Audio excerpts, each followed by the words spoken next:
사랑하는 성도 여러분, 올 한 해 동안 하나님께서 우리에게 주제로 주신 말씀을 이 시간 다시 한번 선포하기를 원합니다. 행복한 신앙으로 행복한 삶을 살아갑시다. 선포하시겠습니다.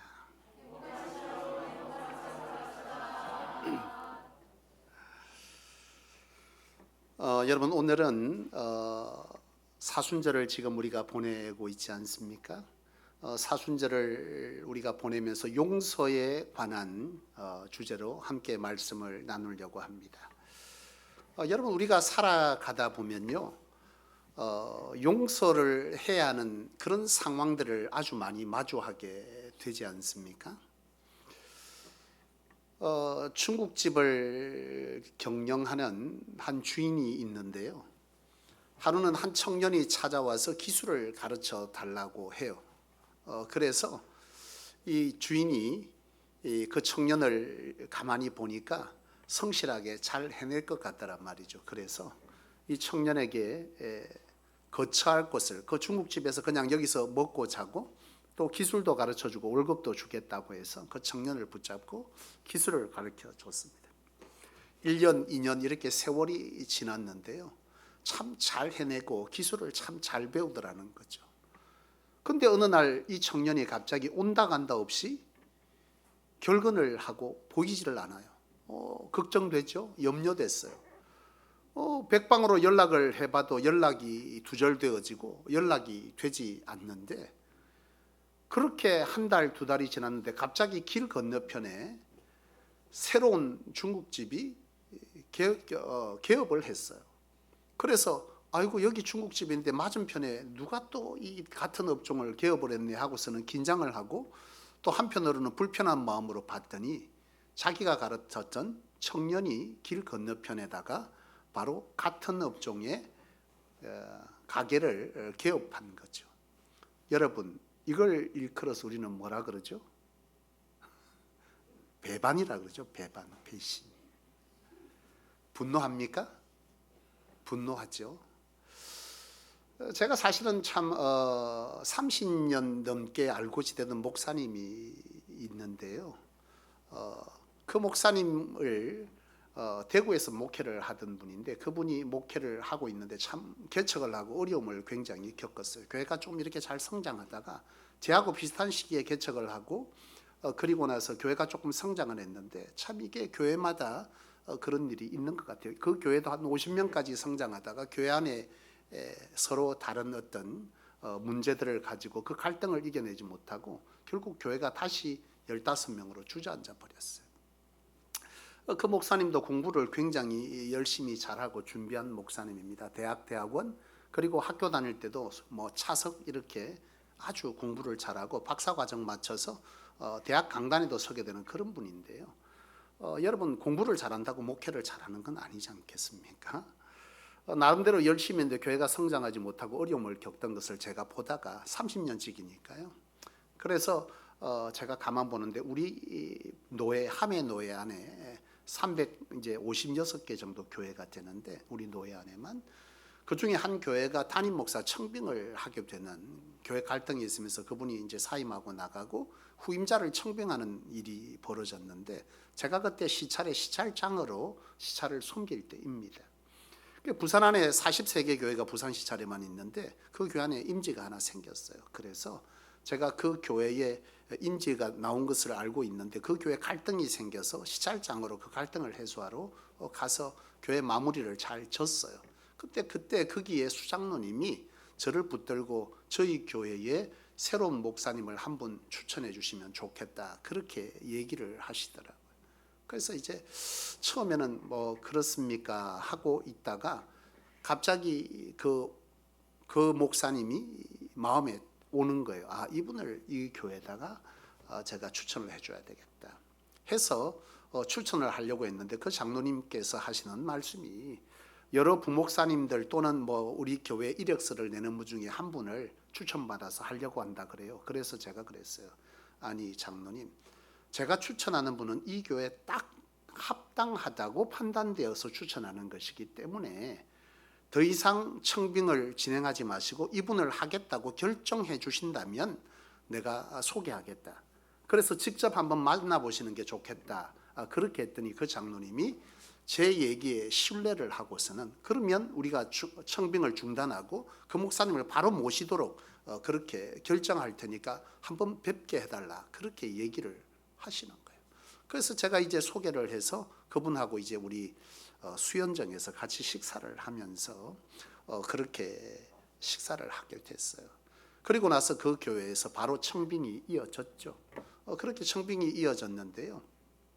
그렇게 해서 부임이 이제 되어서 사역을 하는 가운데 그 교회에서 사역을 잘 해내서 교회가 잘 성장하게 된 겁니다. 참 감사한 일이죠. 그런데 최근 들어서 이제 그 목사님하고 이렇게 교제를 하던 가운데 제 마음 가운데 참 불편함이 오는 거예요. 그분은 어떤 의미고 어떤 얘기를 했는지는 모르겠으나 그저 제가 노회의 일을 임원으로서 2년 섬기는 가운데 저하고 상관없이 노회에서 노회장에 관한 추천들이 계속 오다 보니까 저는 저희 교회를 상황을 봤으나 제 어떤 상황들을 봤어도 제가 아직은 때가 아니고 하나님께서 나로 하여금 그 서울을 오르내리면서 전국을 돌아다니면서 그 사역을 하기에는 여러 모양으로 부담이 되는 거죠. 그리고 저는 개인적으로 느낄 때에 그 많은 시간과 경비를 들여서 노예를 섬기는 것에 내가 더 가치 있게, 내 힘듦보다 더 가치 있는 일이라고 판단되냐라고 물을 때 그것이 그렇게 내 힘듦과 여러 가지 섬기는 것보다 가치 있는 일로 여겨지진 않아요. 그러면 이 일이 즐겁겠습니까? 즐겁지 않겠습니까? 즐겁지가 않은 거죠. 그래서 제가 계속 거절하고 하나님께서 나라와 하여금 강권적으로 하게 하시면 몰라도 저는 지금 그런 생각이 없습니다. 그랬더니 부산 시찰 안에 있는 목사님들 가운데 노회장을 하고 싶은, 또 노회장을 했던 목사님이 후임 노회장을 키우고 싶은 분이 계세요. 그분이 이제 우리 부산 시찰 안에 노회장 한 분을 만들어내고 싶었던 모양이에요. 지금 우리 함해노회가 200회기를 맞고 있습니다. 이번에 노회를. 그러니까 함해노회가 100년이 넘은 노회이고 한국 교회를 대표하는 건강한 노회인데요. 그 교회 안에, 노회 안에 우리 부산 시찰에 노회장이 한 분밖에 나오질 못했어요. 그 긴 세월 동안.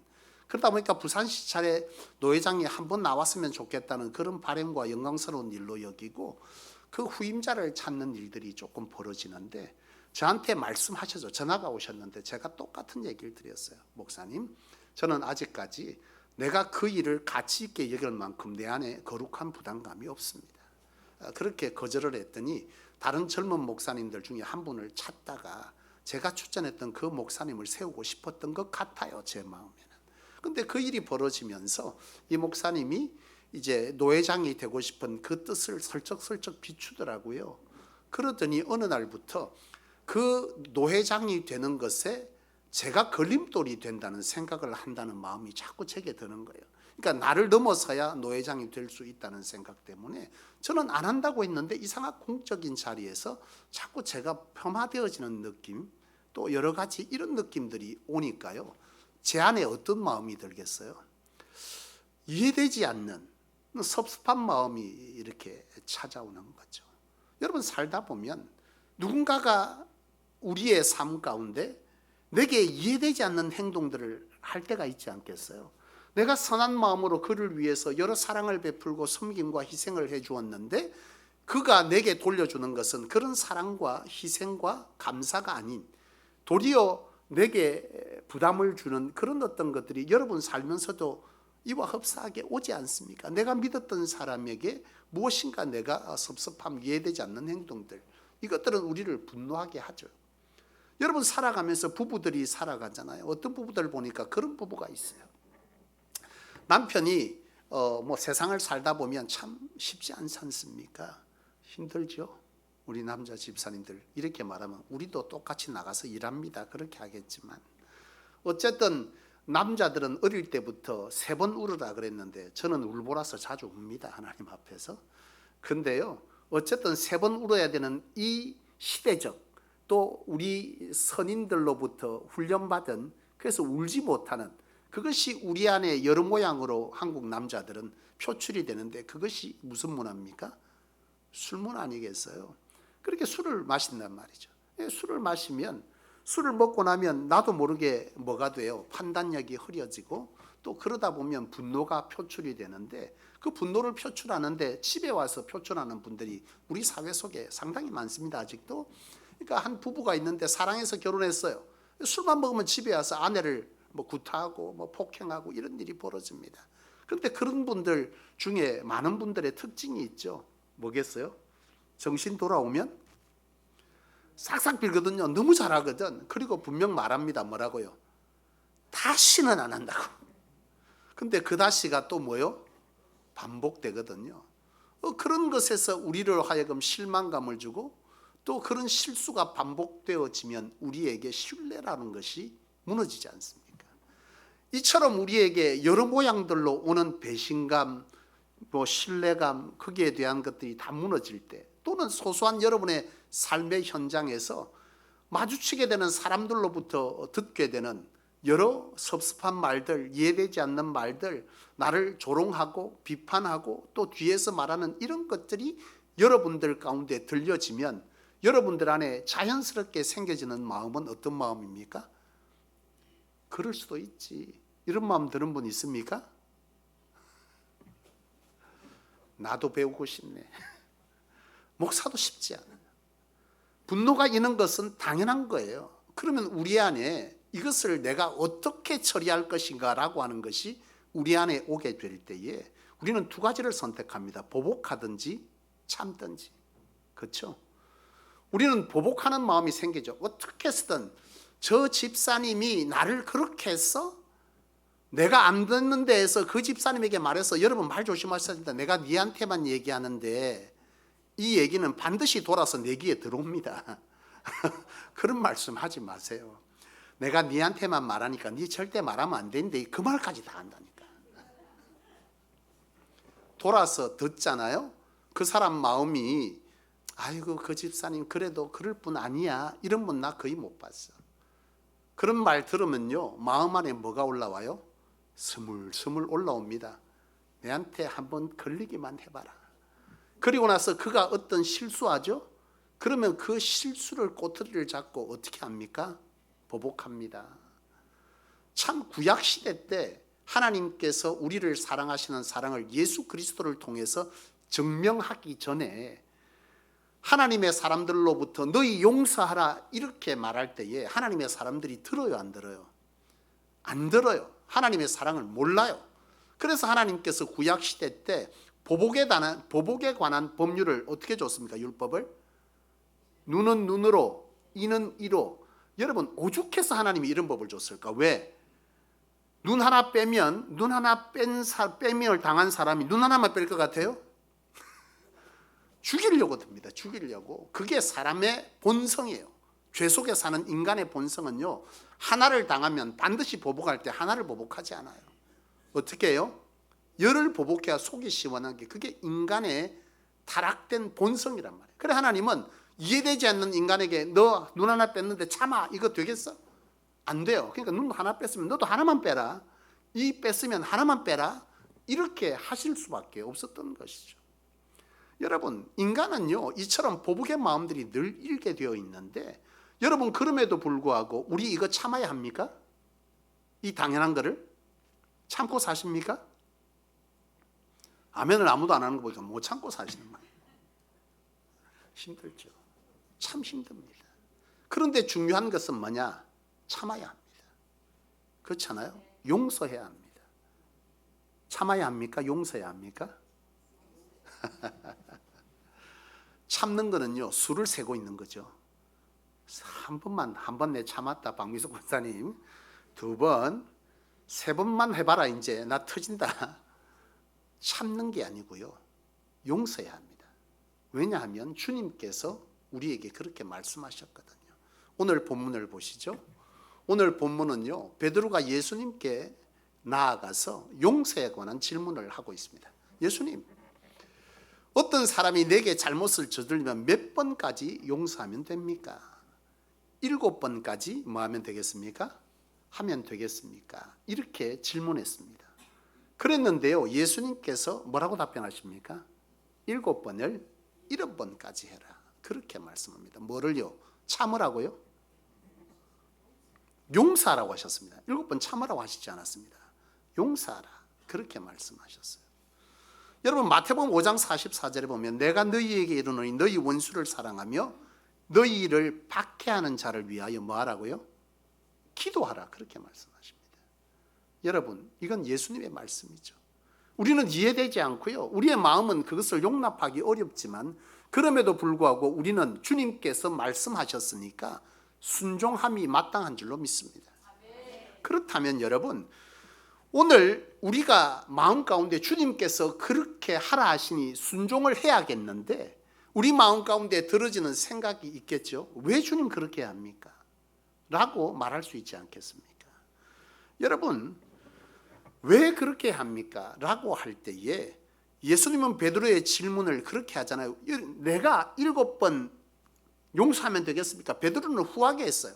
그랬더니 예수님이 70번까지 용서하라 그렇게 말씀하셨죠. 그리고 주님께서 우리에게 뭐라고 말씀하셨죠? 주기도를 가르쳐 주셨잖아요. 우리는 주기도를 늘 합니다. 예배 중에. 그때 주기도의 가운데 뭐가 있습니까? 우리가 우리의 죄를 잘못한 사람을 용서하여 준 것 같이 우리 죄를 용서하여 달라고 기도하라. 주님의 가르침은 그랬죠. 맞는데요. 왜 내가 그렇게 해야 되는데요? 라고 물을 때에 베드로의 마음이 그랬었던 것 같아요. 주님은 베드로의 마음을 읽겠습니까? 못 읽겠습니까? 읽었겠죠. 베드로가 네 주님 이랬으면 그 뒤에 1만 달란트의 비유를 주님께서 말씀하시지 않으셨을 것입니다.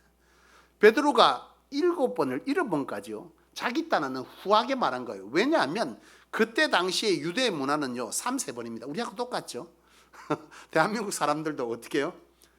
네, 3번까지는 참는다. 그때 유대 사람들도요 문화가 3번까지 참는 것을 말했어요. 그러니까 베드로는 7번 말한 거는 자기 딴에는 굉장히 후하게 참는 것에 대해서 주님 앞에 말했던 겁니다. 남들은 3번 참는데 내가 7번까지 참으면 되겠습니까? 이렇게 말한 거죠. 근데 주님은 뭐라고 말했다고요? 7번까지. 그렇게 말하니까 베드로가 속으로 이게 도대체 뭘 말씀하시는가? 라고 내가 과연 그렇게까지 해야 됩니까? 왜요? 라고 하는 생각을 가질 수 있었겠죠. 우리처럼요. 그 주님은 그런 베드로에게 우리에게 왜 내가 그렇게 참아야 합니까? 주님. 내가 주님을 따르지만 그렇게까지 참아야 합니까? 라고 하는 우리 안의 생각을 아시듯 주님께서 그 뒤에 이어서 1만 달란트의 비유를 합니다. 어떤 사람이 1만 달란트의 빚을 졌습니다. 1만 달란트는요 얼마냐? 관심 가질 필요 없어요. 그 사람이 평생 벌어도 갚지 못하는 액수다라고 생각하면 됩니다. 다시 말하면 1만 달란트의 비유는 네가 갚을 능력이 없을 만큼 빚진 자다 이 말입니다. 그런데요 그 사람이 어떻게 해요? 그 빚진 빚을 내준 사람에게 탕감을 받았대요. 말이 됩니까?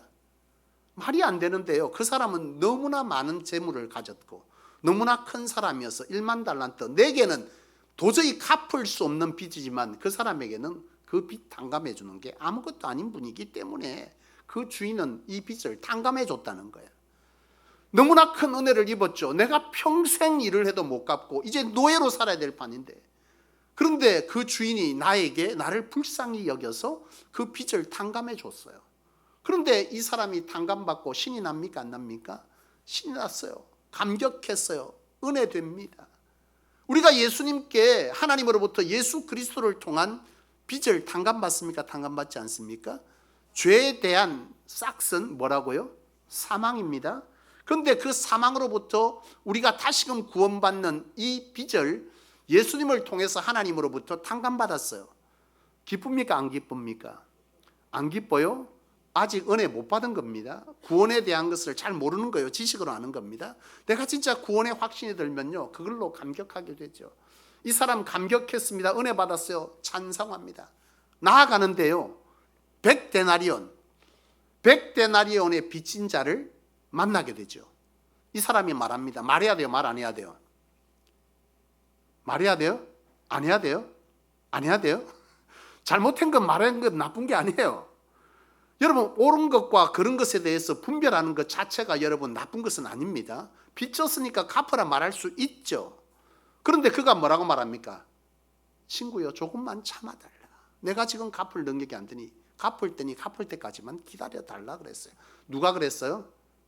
바로 1만 달란트 빚진 자가 주인에게 그렇게 말했는데 이 사람도 똑같이 말합니다. 지금 잘못에 대해서는 말할 수 있지만 그 잘못에 대해서 내가 가져야 될 마음이 뭐예요? 예? 그 잘못에 대해서 용서하는 거잖아요. 바로 용서에 대한 것을 말씀하고 있는 것입니다. 여러분 왜 그래야 되냐라고 말할 때 베드로가 그런 마음을 가질 때 우리가 그랬을 때 너희가 뭐 했대? 하나님으로부터 그와 같이 용서받았다면 너희 용서받음은 1만 달란트에 달하는 것이 아니냐. 형제의 말 한마디 때문에 그를 죽이겠다 그러느냐? 형제가 너를 폄하했기 때문에 그 사람이 너를 배신했기 때문에 그 사람이 너에게 신뢰를 깨뜨렸기 때문에 내가 더 이상 너를 보지 않겠다고 말하냐?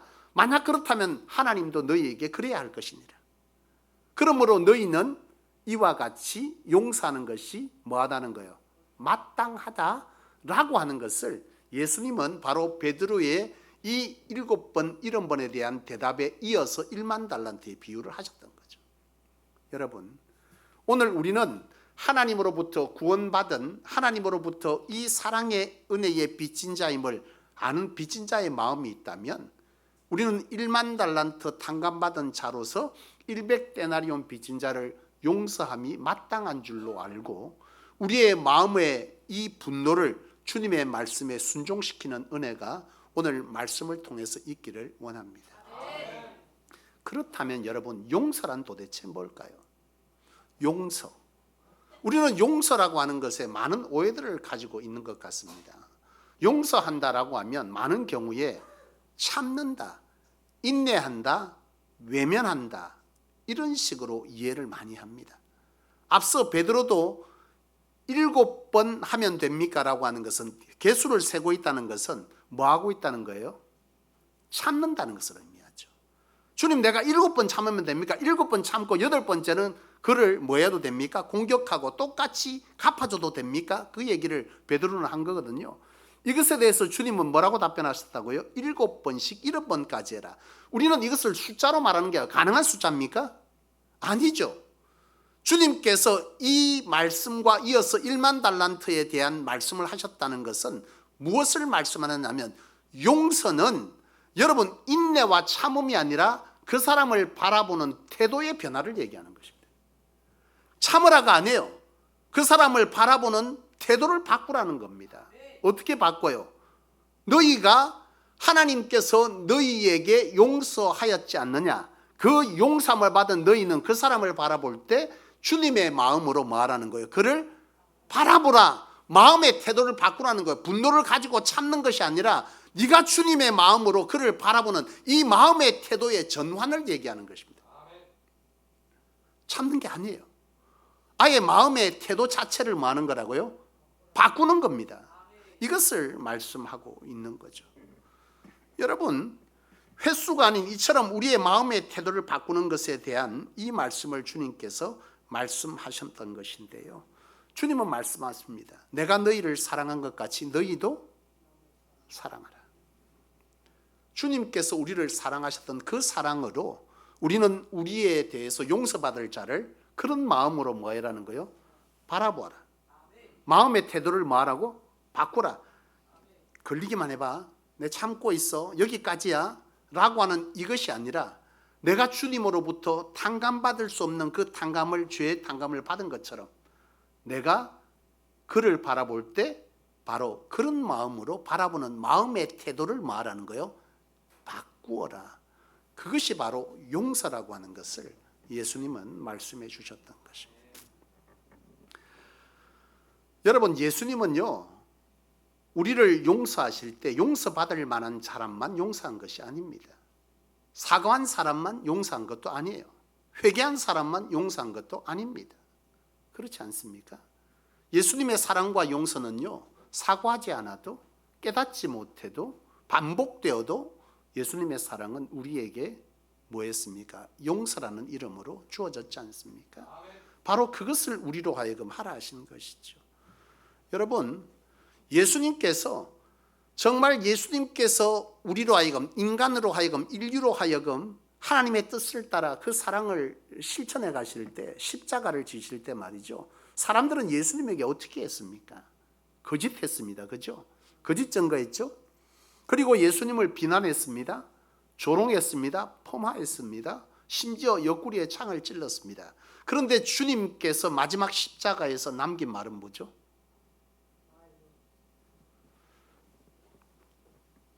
저들의 잘못을 용서하여 달라였습니다. 이것을 실천한 사람이 있습니까? 성경 속에요? 없나요? 우리와 똑같은 사람들이 성경에 많이 있죠. 요셉이 그랬습니다. 스데반이 그랬습니다. 여러분, 요셉을 보십시오. 요셉은 형들에게 팔렸습니다. 배신 아닙니까? 배신도 그만한 배신은 없죠. 내가 그래도 핏줄이 낫겠지 했던 그 형제가 내게 여러분 이루 말할 수 없는 배신감을 주게 될 때에 요셉이 바로 그것을 겪은 것인데요. 요셉이 창세기 50장 20절에 뭐라고 합니까? 형제를 만나잖아요. 때는 온 거죠. 기회는 왔지만 요셉은요 어떻게 봤습니까? 불쌍히 봤습니까?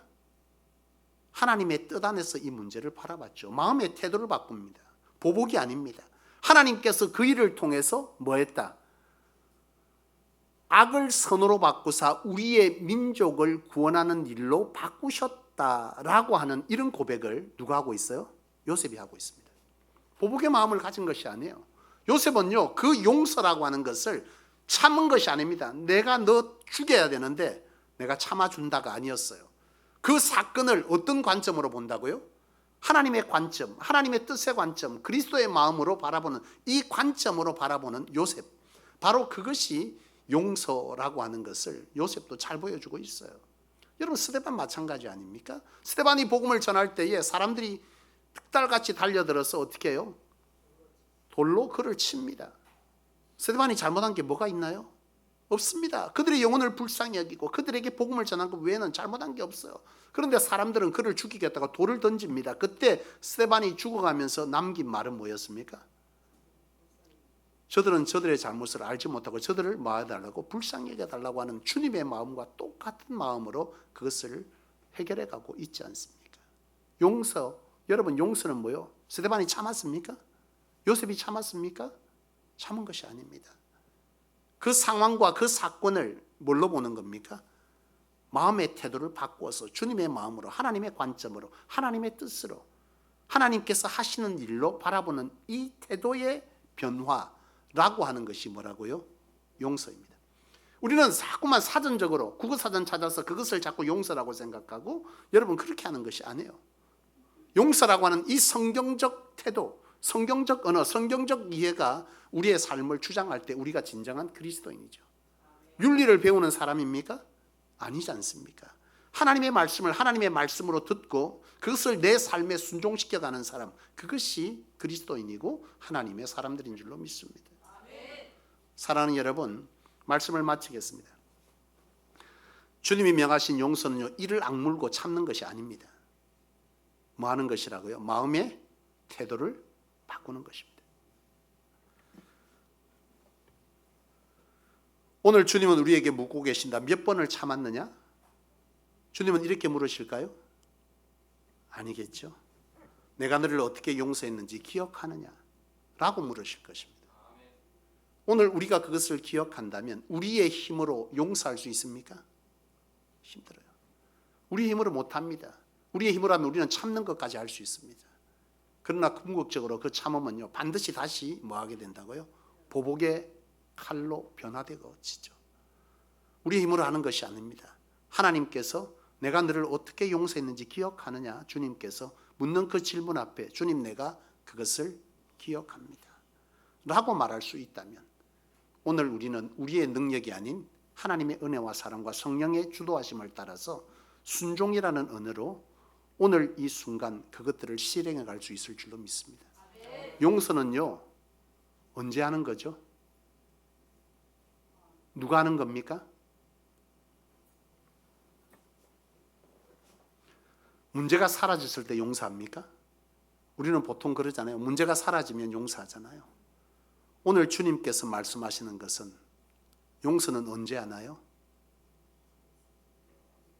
그리스도의 사랑을 내가 너를 어떻게 용서했는지 기억하느냐라고 하는 이것이 우리에게 인정되어지는 그 순간, 지금 이 순간 우리가 할 수 있는 일인 줄로 믿습니다. 내가 나중에 해야지. 아니요. 그것이 아니라요. 주님의 그 용서를 내가 지금 기억한다면 언제 하는 겁니까? 문제가 해결되지 않았어요. 갈등이 여전히 있습니다. 내 안에 분노가 있습니다. 그럼에도 불구하고 주님의 사랑, 주님의 그 용서를 기억하는 지금 이 순간, 오늘 우리가 선택하여 순종할 수 있다면 그것이야말로 진정한 주님이 원하시는 용서인 줄로 믿습니다. 부족한 종이 하나님의 말씀을 전했지만 이 말씀이 저와 여러분들의 심령에 좋은 땅 위에 떨어진 말씀이 되기를 소원합니다.